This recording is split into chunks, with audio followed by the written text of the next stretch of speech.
Why not? Trump wins, Cruz is out, and now there is a call for unity in the GOP. RNC Chair Reince Priebus tweets this: Donald Trump will be presumptive GOP nominee.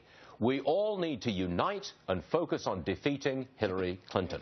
Joining us now, Congressman Louie Gohmert, Republican from Texas, who was a Cruz guy. Are you now adopting the call for unity and getting behind Donald Trump? Louie, tell us.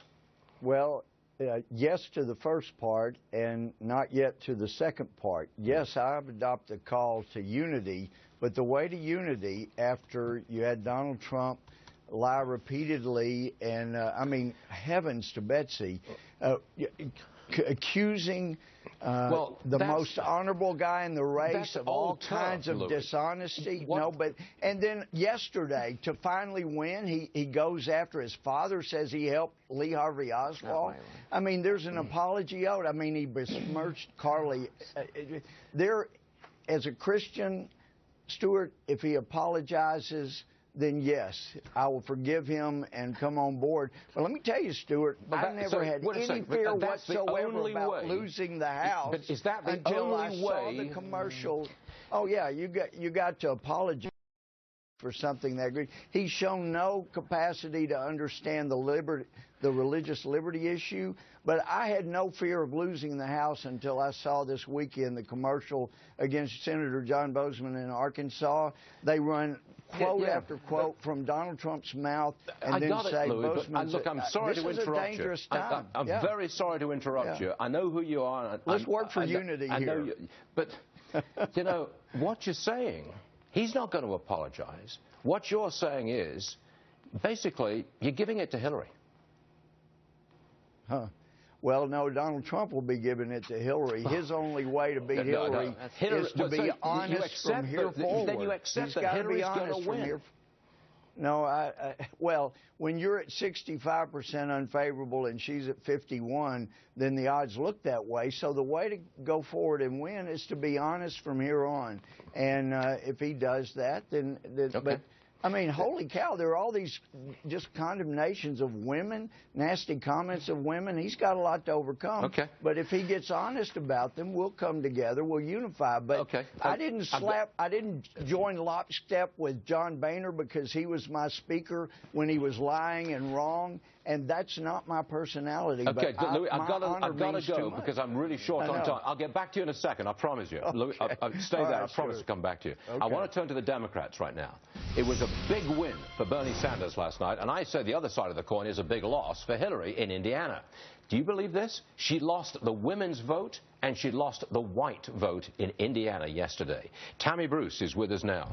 I'm saying that Hillary was probably the biggest loser of all the candidates last night. Yeah, that's the story. This is what's fascinating. And you know it's a story because if you go, certainly at least online here on Google, you wouldn't even know that the Democrats had a primary last night.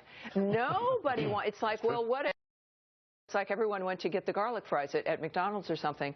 Nobody wants to talk about it, especially with those numbers, because, you know, she tried to fundraise off of this already, saying, if you don't like Trump, send me money. That's not going to work. The woman card that she's playing was actually, as we see now, for her own base. I asserted that here, I believe, that the Americans at 57% don't care about gender. The Democrats still do. She saw this loss looming. Listen, look at the Donald Trump, what he tweeted last night about Sanders' big win. Here it is. What a great evening we had. So interesting that Sanders beat crooked Hillary.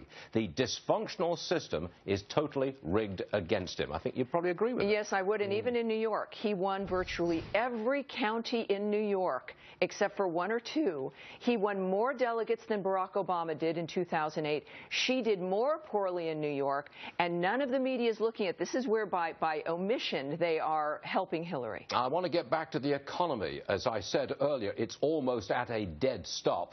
Art Laffer, come back in again, please. This is not good news for Hillary, is it? No, it's not. It's not good news for Hillary at all. But it's well-deserved news, Stuart.